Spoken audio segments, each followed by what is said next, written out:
qu'ils ont 3 essais refusés, mais en tout cas, on va se battre sur les 2 prochains matchs parce qu'on n'est pas venu ici pour faire de la figuration.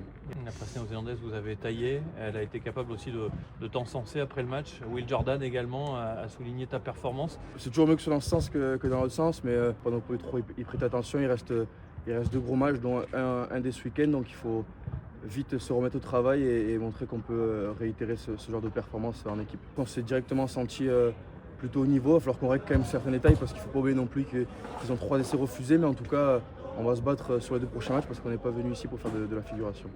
Est-ce que ce premier match, il a permis aussi finalement de se décomplexer ou de matérialiser le fait qu'il y avait la place, comme tu le dis? Dans le groupe, en tout cas, on s'était répété dans la semaine qu'on était capable de le faire.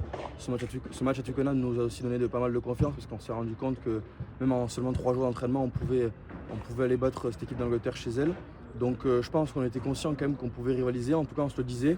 Mais peut-être que c'est sûr que d'avoir eu ce match et d'être resté aussi proche aussi longtemps, ça donne encore plus de confiance pour la suite. Alors après, comme je l'ai dit, on va améliorer quelques détails. Je pense qu'eux aussi, donc ça va être encore un grand combat ce week-end et il faut s'y préparer parce que ça va être aussi une grande équipe de Nouvelle-Zélande en face de nous. De l'intérieur, comment tu as vécu ce premier match? Qu'est-ce qui fait que c'est différent les All Blacks? Ça commence dès le haka, forcément, c'est quelque chose de mythique.